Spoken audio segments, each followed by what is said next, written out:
Mapagpalang araw mga kapanalig ko kay Kristo, ang inyong brother Nico Cruz. Kumusta po kayo? God is forever in control. Sabayan niyo po ako. Lord Jesus, I love you so much. Teach me to love you more. Holy Spirit, I accept your invitation to love your words, to embrace your words, and to walk in total obedience to your words. In Jesus' name. Amen. Are we grateful today or every day kung pinahintulutan pa tayo ni Lord Jesus na mag-stay dito sa napakagandang mundo na ginawa ng Panginoong Jesus?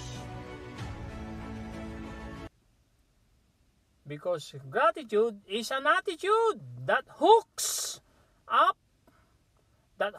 us up to our source of supply.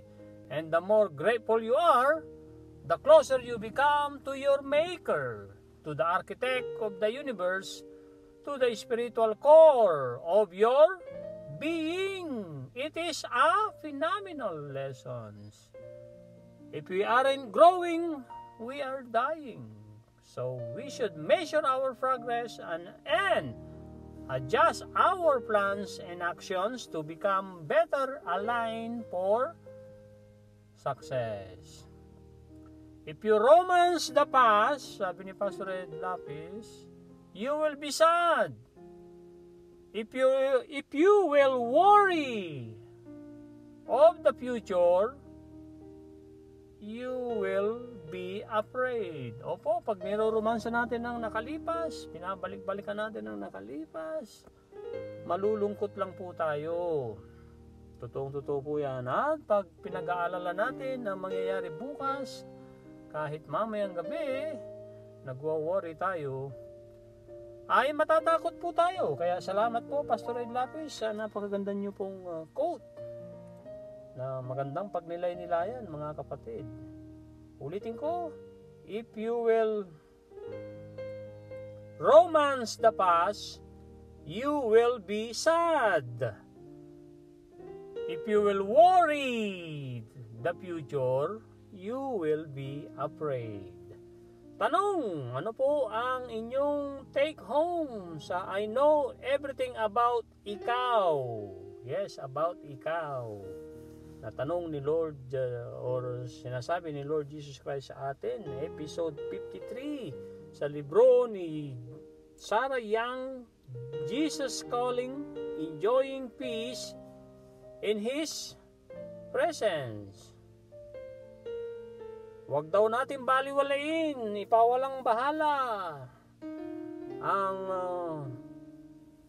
napakagandang intimate nearness, ang napakalapit na super close at mamamangha tayo. At ito'y kahanga-hanga ang paglapit natin kay Lord Jesus Christ at ang kanyang tuloy-tuloy na presensya ay nasa atin. Kahit na yung mga masigasig na human lover, masigasig mong asawa, masigasig mong boyfriend or girlfriend, ay hindi laging nandyan, sabi ni Lord Jesus Christ. Kahit masigasig mong business partner, hindi laging nandyan.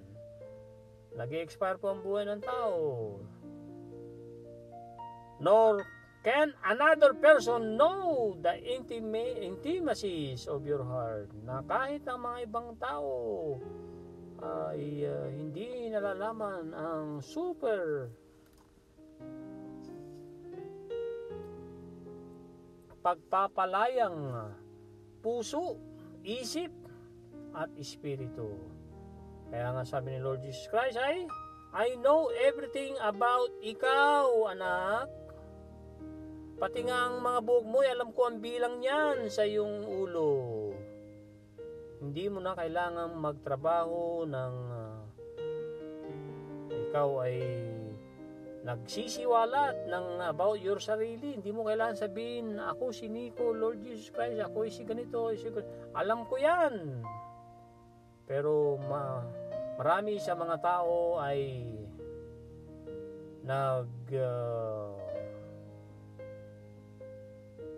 nagbibigay ng oras sa mga lifetime small fortune. Nagsasayang po ng oras ang mga madalas na tao para magkamal ng mga fortune or paghahanap ng tao para sila ay unawain. Pero ako ay malayang available. Nandito ako para sa iyo, anak, pwede mong tawagin ang aking pangalan at pwede akong pumasok, magbukas ng iyong puso para i-receive mo ako as bilang iyong tagapagligtas. Ito ay simpleng pagkilos ng pananampalataya, pero ito ay simula ng habang buhay na pagmamahal na istorya nating dalawa. Ay, sabi ni Lord Jesus Christ, ako ang tunay na nagmamahal sa iyong kaluluwa at umuunawa ng perpektong mayroong pagmamahal na walang hanggan. Ito na po ang ating episode 54. Opo, episode 54 na po tayo, kaya 54 days na po tayong magkakasama. Shout out sa aking napakasipag na Kuya Romy na comment at nagbabahagi, at shout out sa inyo lahat mga kapanalig ko kay Kristo. Shout out kay kapanalig Cecil na nag-birthday kahapon. Maya kung pahihintulutan tayo ng ating Panginoong Hesus ay babasahin natin ang kanyang ibinahaging scriptures kahapon. So saan po kinuha ang episode 54 na mensahe ni Lord Jesus Christ? Sinulat ni Sarah Young, Enjoying Peace in His Presence, ay nasa Psalms chapter 13 verse 5. It says, "But I have trusted in your mercy. My heart shall rejoice in your salvation." In your salvation. Wow. Salamat po, Panginoon, sa salvation ibinigay mo sa amin lahat. Lord Jesus Christ, salamat po na kayo po ay namatay sa krus at ikatlong araw na buhay muli. Kayo po ay naluklok sa kanan ng Ama na banal kabanal-banalan. Salamat po, Panginoong Jesus. Ang susunod po ay Ephesians chapter 5 verse 20. It says, "Giving thanks always for all things to God the Father in the name of our Lord Jesus Christ."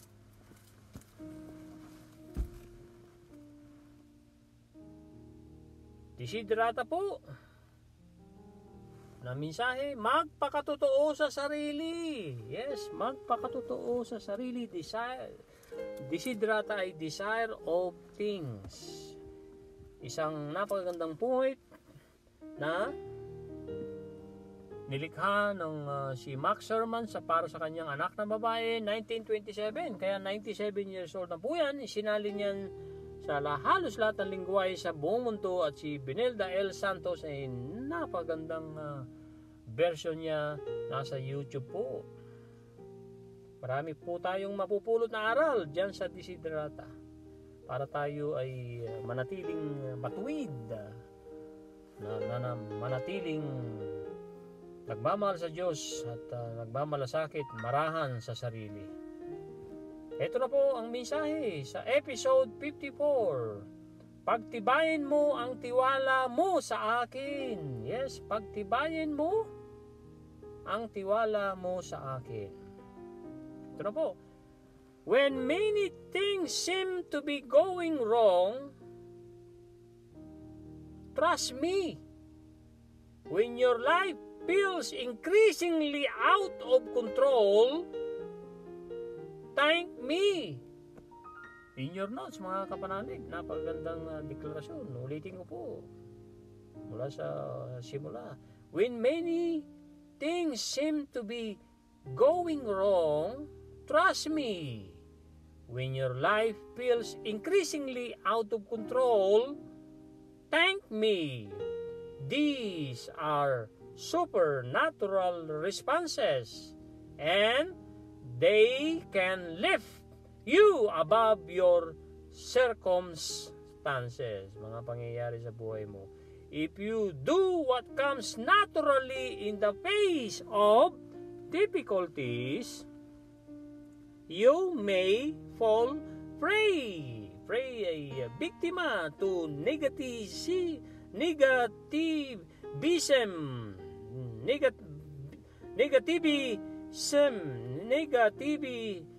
po. Pasensya na po sa pronunciation. Even a few complaints can set you on a path that is downward spiral by darkening your perspective and mindset. With this attitude, controlling you complaints flow more and more readily from your mouth. Each one moves you steadily down on the slippery spiral. The lower you go, the faster you slide, but it is still possible to apply brakes. Cry out to me in my name. Affirm, ito na po yung title, affirm your trust in me, regardless of how you feel. Thank me for everything. Though this seems unnatural, even irrational ay hindi makatwiran, gradually you will begin to ascend. Ascend ay pumapaitaas. Begin to ascend, recovering your lost ground. When you're back on ground level, you can face your circumstances from a humble perspective. If you choose supernatural responses this time, trusting and thanking me, you will experience my unfathomable peace. Hindi maarok ang unfathomable. Hindi po maarok ang ibig sabihin ng unfathomable. Hindi maarok na kapayapaan. So, pag nilay-nilayan na po natin, mga kapanalig, word by word sa ating lingwahe para manuot. Yes, para manuot sa ating lahat. Kung may mga nangyayari sa iyong buhay, mga bagay na talagang halos nadadagdagan ng kamalian or mga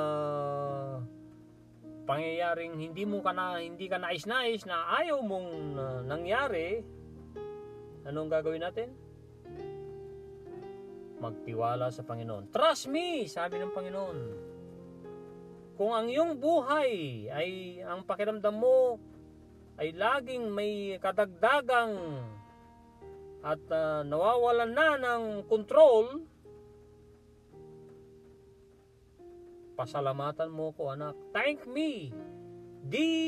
Itong mga sumusunod at trusting me at thanking me, ang sinasabi ni Lord Jesus Christ, these are supernatural responses. Ito ay mga kakaibang pagtugon na pwedeng magpaangat sa iyong mga pangyayari sa buhay mo. Kung gagawin mo lang ang mga bagay na dumarating sa iyo sa natural na paraan, sa harap ng mga pagsubok, sa harap ng mga problema, sa harap ng mga dagok sa buhay mo, ikaw ay pwedeng malaglag as a biktima, prey sa mga negatibo. Kahit na may mga konting mga reklamo, ay pwedeng maging daan yan ng landas ng isang palusong na spiral, paikot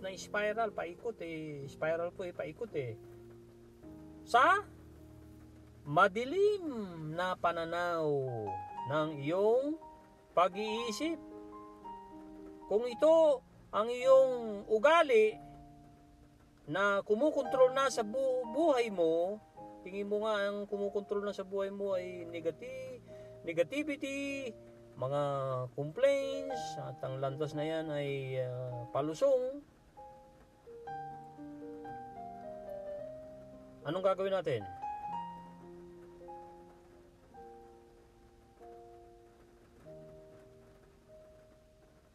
With this attitude controlling you, complaints. Marami pang mga complaints na talagang dumarating, tumutulo sa iyong buhay. Dating ng dating ang mga yan na parang iyong nasa bunganga mo.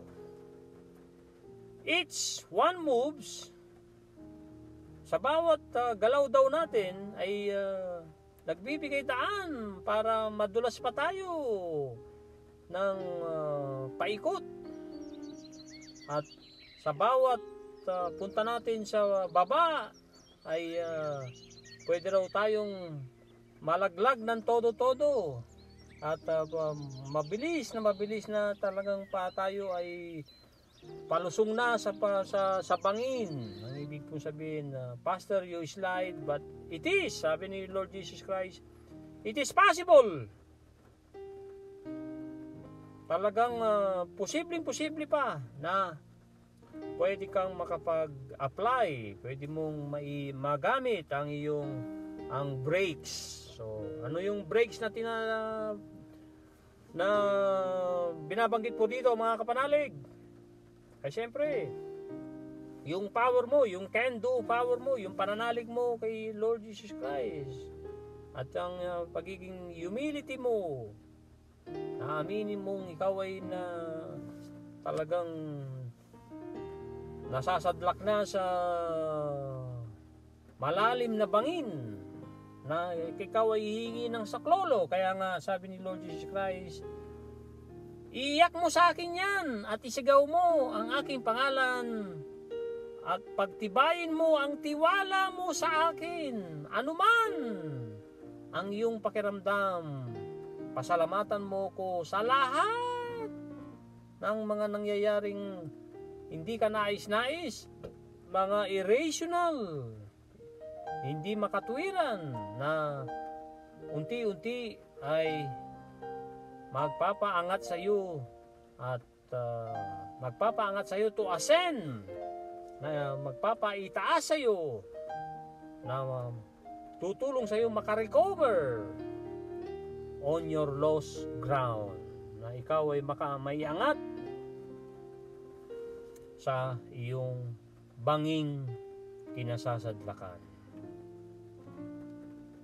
Kaya pagka ikaw ay nakabalik na sa ground level, nakatungtong na uli ang paa mo sa lupa, madali mo nang haharapin ang mga pangyayari sa iyong buhay na mayroong, in your notes, na mayroong humble perspective, na mayroong mababang loob na pananaw. Opo, mababang loob na pananaw sa buhay. Kung pipiliin mo ang mga pagtugon na yan, na pagtitiwala sa akin, pagpasasalamat sa akin, mararanasan mo ang mga hindi maarok, hindi mo maisip, hindi maarok na kapayapaan. Opo, hindi mo maarok ang kapayapaan galing kay Lord Jesus Christ. Hindi natin maanok ang kapayapaan na ipinagkakalob sa atin ng libre, tuloy-tuloy ng kapahingan at kapahingan ng isip, kapayapaan ng isip, kapayapaan ng kalooban. Amen? Oh! Maraming salamat po sa pakikinig nyo sa ating episode 54 na ang ano mong pamagat. In your notes, mga kapanalig, pagtibayin mo ang tiwala mo sa akin. Proceed na po tayo sa Kawikaan Kapitulo 3, versikulo 1 hanggang 35. Opo, Tagalog. Nakakatulong po ito, mga kapanalig, lalo na pag isusulat natin, lagi nating babasahin, gagawin, isasabuhay, because repetition dramatically affects yung good repetition, good repetitions dramatically affects your success conscious. Pagka naman bad habits ng repetition ng yung bad habits ay dramatically affects your failure consciousness. Ito na po ang versikulo 1 sa Kawikaan ni 3. Payo sa mga kabataang lalaki.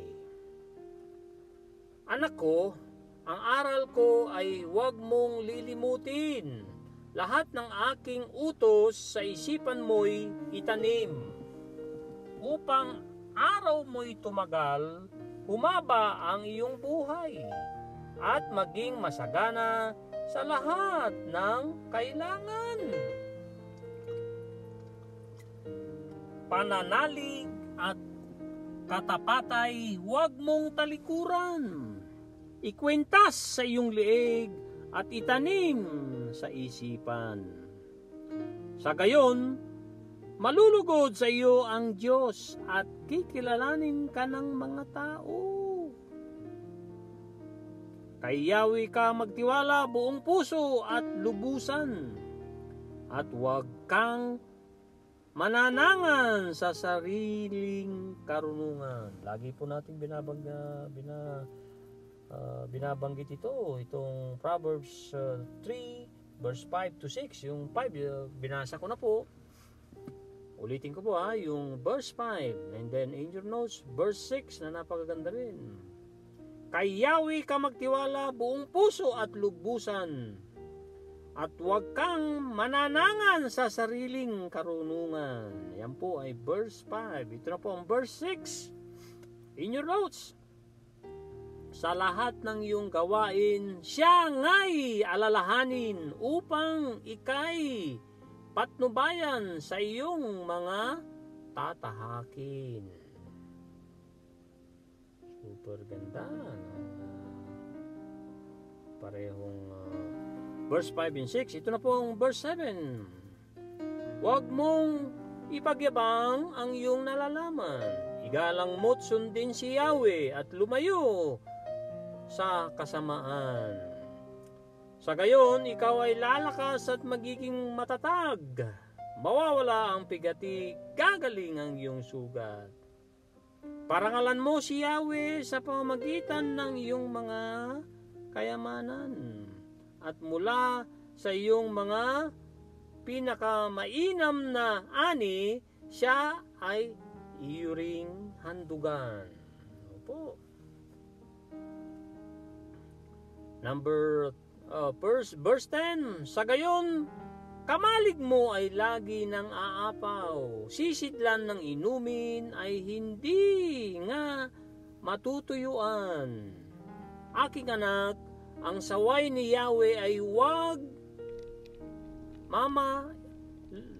mamaliitin. Opo, mamaliitin. At ang kanyang pagtutuwid ay huwag mong itatakwil. Pagkat lahat ng mahal niya'y itinatama ng daan, tulad ng anak na minamahal, sinasaway ng magulang. Mapalad ang isang taong nakasumpong ng karunungan, at ang taong nagsisikap unawa ay nagtatamo. Higit pa sa pilag ang pakinabang dito, at higit sa gintong lantay ang tubo nito. Sa alingmang alahas ay higit ang karunungan, at walang kayamanan dito ay maipapantay. Mahabang buhay ang dulot ng kaalaman, may taglay na kayamanan at may bungang karangalan. Maliwalas ang landas ng taong may kaalaman at puno ng kapayapaan ang lahat niyang araw. Mapalad nga ang taong may taglay na karunungan, para siyang punong kahoy na mabunga kailanman. Karunungan ang ginamit ni Yahweh sa paglikha sa daigdig.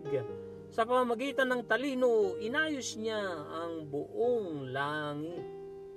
Si King Solomon na nagpapatunay. Talagang napakadunong ng ating Panginoon. Ulitin ko po ang verse 19. Karunungan ang ginamit ni Yahweh sa paglikha sa daigdig.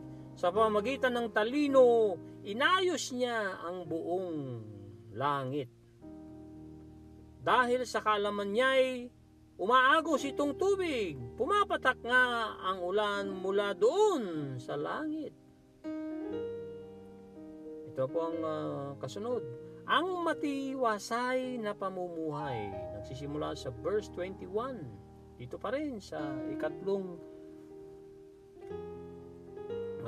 kapitulo ng Kawikaan. Ito na po ang verse 21. Aking anak, karunungan at inahon ay huwag mong iwawala. Huwag babayaang makaalpas sa isipan at gunita. Pagkat dulot nito'y masagana at marangal na pamumuhay. At kung magkagayoy, lalakad kang matiwasay. Sa landas mo'y hindi ka matatalisod. Sa lahat ng iyong lakad, wala kang alalahanin. At lahat ng pagtulog mo ay masarap. Ang pagtulog mo, at lahat ng pagtulog mo ay masarap at mahimbing. Kahit hampas nitong bagyo ay dumadating ng biglaan, hindi ka napapagabag tulad ng mga mangmang. Pagkat tiwala kang si Yahweh ang kaagapay mo, at di niya hayaan sa bitag ikay masilo. Ang kagandahang loob ay huwag ipagkait sa kapwa.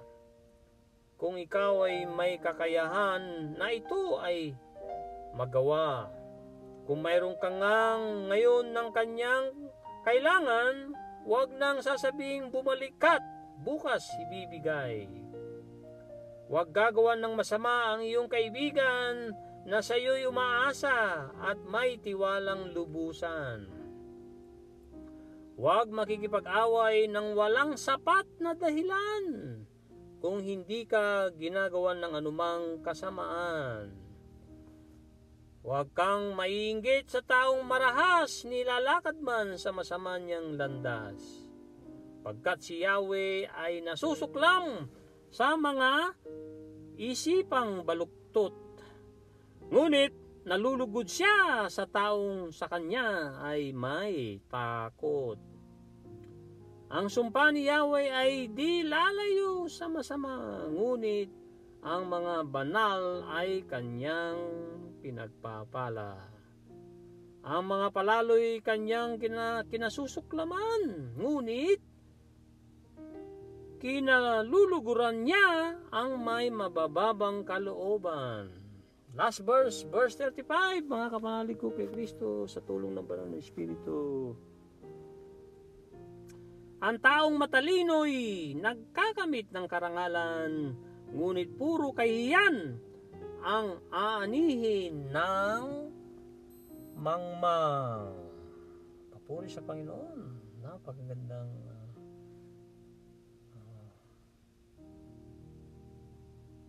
kawikaan.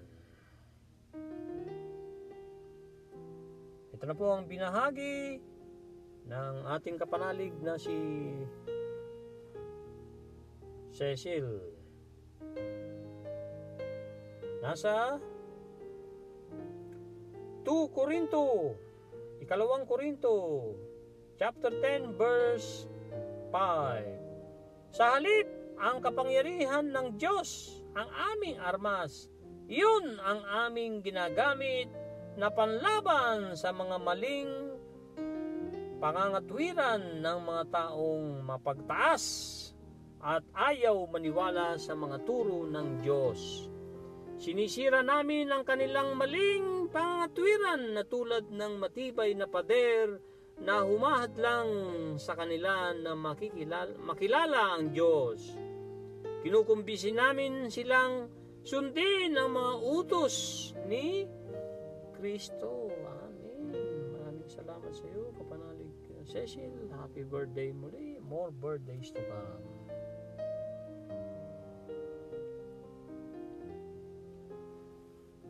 Ang share na napagandang scriptures, paborito ng aking Kuya Romy, siya po nag-share nito. Be changed and be transformed by renewing our mind.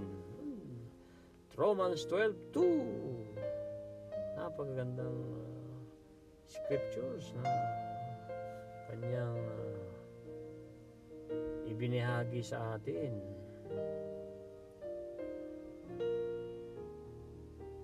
At sa notes din ng aking Kuya Romy, ang taong sumusunod sa Diyos, mayroong pagpapalang kasunod. Father Rolando de la Cruz.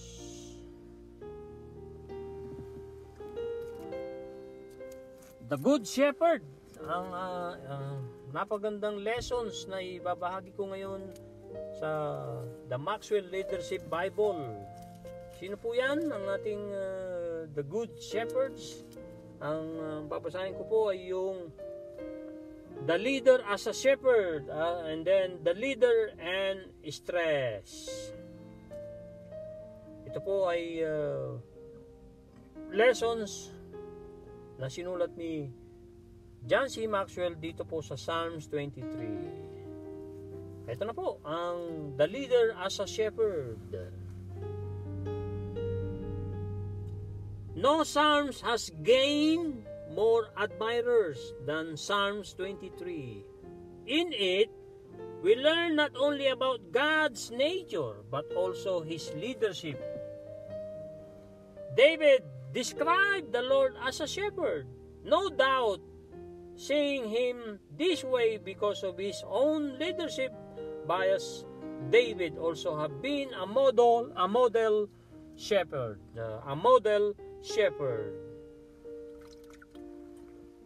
Both Old and New Testaments use the term shepherd to illustrate leadership.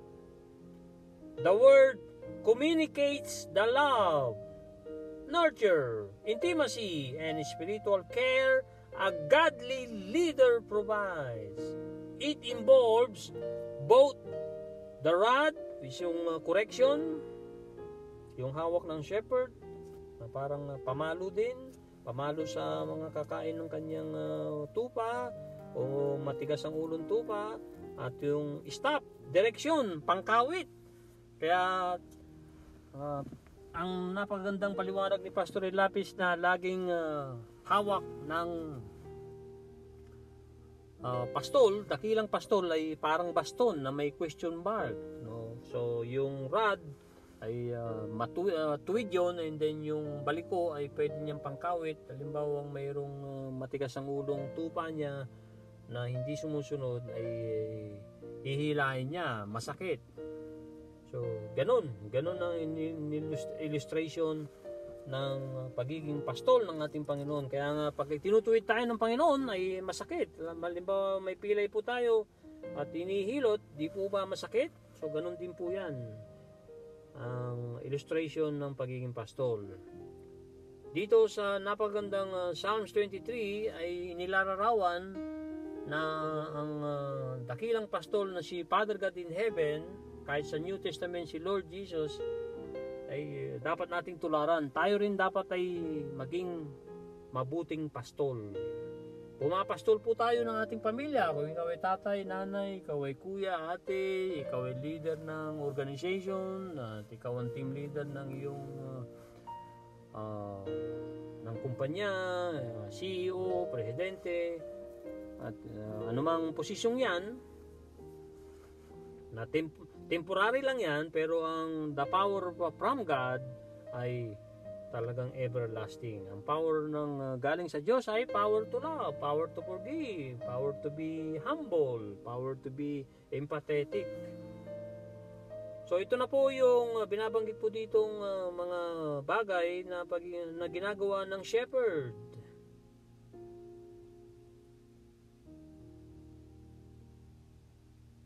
It involves both the rod correction and the staff direction. Psalms 23 describe the ultimate shepherd performing several functions. Ito po yung mga functions na ginawa ni Lord Jesus Christ at dapat natin tularan. Tayo rin dapat ay maging mabuting pastol sa mga functions na babanggitin. Una, the shepherd provides. Ang pastol ay nagpapakain. Di po ba? Opo, nagpapakain, nagpapainom sa kanyang pastol. Wala siyang hinangad kundi mapagbuti ang kanyang mga tupa. At dinadala niya sa mga greener pasture, mga berdeng mga damo, at pinapainom niya ang kanyang mga tupa, still water, tahimik na tubig, dahil takot ang mga tupa na uminom sa gumagalaw na tubig. Alam nila na baka sila ay malunod. So inilarawan tayo mga kapanalig na tayong mga tao ay parang tupa na mayroong kahinaan. And then number 2 function, ang shepherd ay give rest, nagbibigay ng kapahingaan. Yung una pala na the shepherd provides ay binanggit yan sa verse 1. Ang pangalawa na function ng great shepherd ay nagbibigay ng kapahingan sa verse 2. Yes, kung tayo ay nagpapastol, tayo ay leader, tayo ay nagbibigay ng kapahingan, inaayos natin mabuti ang ating mga sasabihin na makakapag-ministry, makakabuti, makakagaan sa buhay ng tao. Kung magbabalita ka na hindi mo maiwasang magbalita, pagandahin mo yan. Beautify your words. Kung ikaw ay boss, mag-uutos ka, beautify your words with appreciation. Kung gusto mong i-correct ang iyong teammate, ay tignan mo pa rin ang mabubuti niyang mga ginawa at bigyan mo siya ng friendly feedback, bigyan mo siya ng super gandang feedback na mayroong kasamang friendly, hindi na po yung constructive criticism. Oo, nandun yung constructive para ayusin tayo, pero nandun pa rin yung salitang criticism na which is hindi po magandang pakinggan. Di po ba? Pangatlong function ay confidently leads. Ang dakilang pastol, ang dakilang leader ay mayroong kumpiyansa na nangunguna, pinangungunahan ng mabuting layunin. Layunin ng kumpanya mo, layunin ng organisasyon, layunin na tayo pa ay magparami bilang Kristiyano, alagad ng Diyos. Ang layunin natin dapat ay pleasing to God. Opo, layunin ang isa sa pinakamagandang gagawin nating mga tao, na meron tayong magandang layunin. Sumunod po na function ng isang dakilang shepherd, renews and restores. Ang shepherd ay nagre-renew at nagre-restore. Ano pong ibig sabihin po dito? Ang pastol ay nagbibigay ng kapahingan at nagbibigay ng tsansa at nagbibigay ng pag-asa. Opo, nagbibigay ng pag-asa. Dahil punong-puno ng pag-asa ang dapat na magaling na pastol. And then sumunod, ang shepherd guides and directs. Opo, ang pastol ay nagbibigay ng direksyon, nagiging guidance.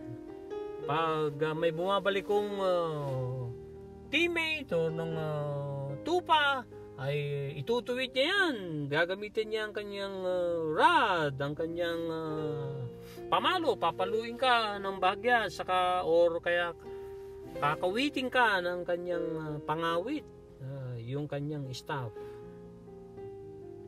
Siyempre, dahil gusto niya tayong mapagbuti, pag kinawit tayo, itinuwid tayo, masakit.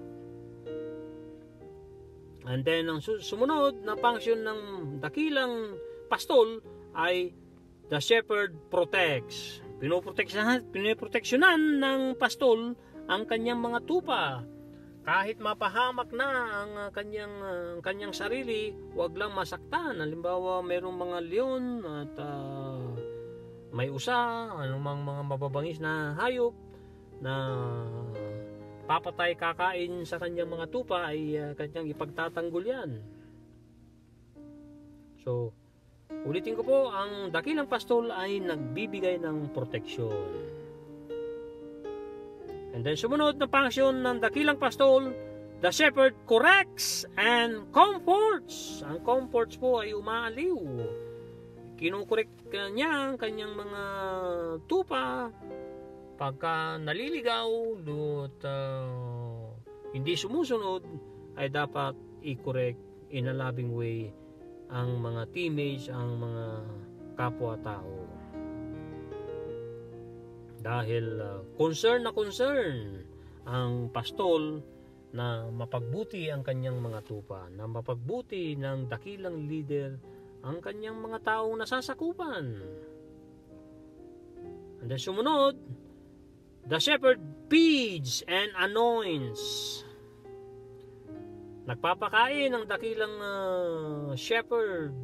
Pinapakain niya ng madamo, maberde, masaganang pagkain. Pinapainom sa still waters, tahimik na tubig, at ina-anoints. Ang anointing po ay isang religious ceremony. And then sumunod po ay the shepherd loves. So po, ang dapat na dakilang pastol or dakilang leader ay mapagmahal. Dahil mahal na mahal din ng pastol ang sarili niya, kasi hindi niya naniniwalang dakilang leader na yan, hindi niya maibibigay ang wala siya. So dapat siya ay nagmamahal din ng todo-todo sa sarili para mamahal niya ng todo ang kanyang mga nasasakupang tao o kanyang mga pinapastolang tupa. Sumunod po panghuli, furnaces. The shepherd furnaces permanent shelter. Opo, nagbibigay ng magandang kapahinga ng dakilang pastol, silungan. Halimbawa, nasa gitna ng kagubatan kayo at inabot kayo ng gabi, sa illustration ni Pastor Ed Lapis, so may mga silungan na pinasisilong ang mga tupa para hindi mabasa ng ulan habang nagpapalipas ng gabi. Ang susunod po ay the leader and stress. Ito na po. Have you discovered the difference between problems and facts? Problems are things we can do something about. We can solve problems. And facts are things we can do nothing about. Therefore, we do well not to worry about them. We apply energy only to those things we can change. We can feel peace and act with poise because we no longer beat our heads against unbreakable wall. Psalms 23 reminds us of what God alone can control and what we can control. It distinguishes between problems and facts. It defines God as our possession, number 1. Number 2, as our provision. Number 3, God is our peace. Number 4, God is our pardon. Number 5, God is our preparation. Number 6, God is our praise.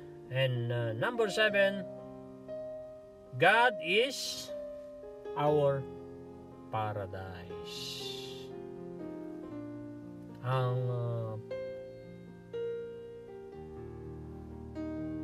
Ang facts po ay katotohanan, ebidensya, sabi nga ni Gas Abelgas. Ang facts, especially science, ay naghahanap ng katotohanan, naghahanap ng ebidensya.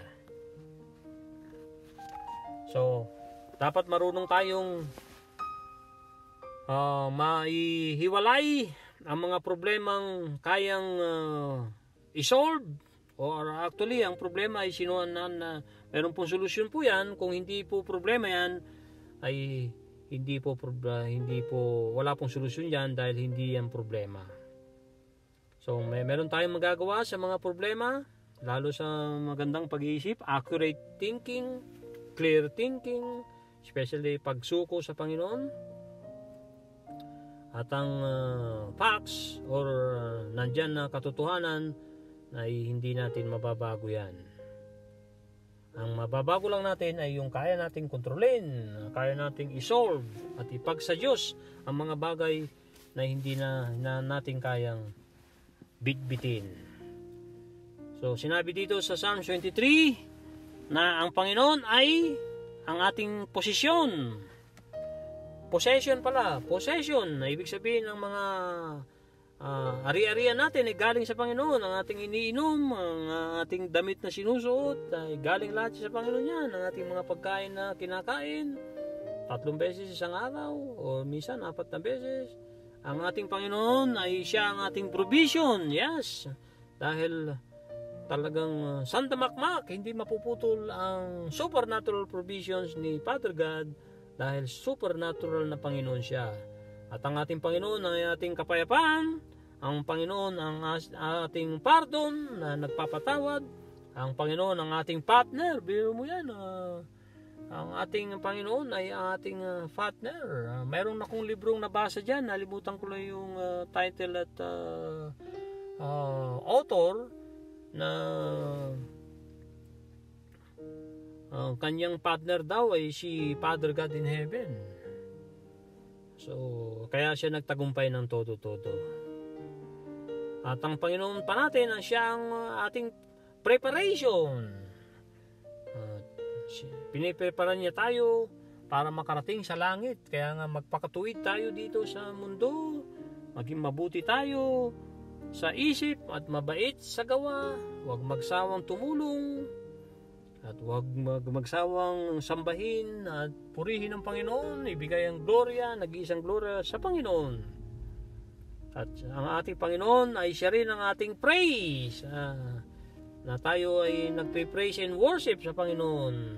At ang ating Panginoon, kung siya ang naghahari sa ating buhay, siya ang ating paraiso. Yes! May langit dito sa mundo, nasa ating isip at nasa ating mga puso. God is forever in control. Lagi nating tatandaan yan. At pinapastolan niya tayo kahit tayo natutulog. Kaya mahalin natin ng todo-todo ang ating Panginoon. Iasa sa kanyang mga bagay na hindi natin kayang gawin natin ang ating parte. Nasa Diyos ang awa, nasa tao ang gawa. Bye now. God bless. Papuri sa Panginoon.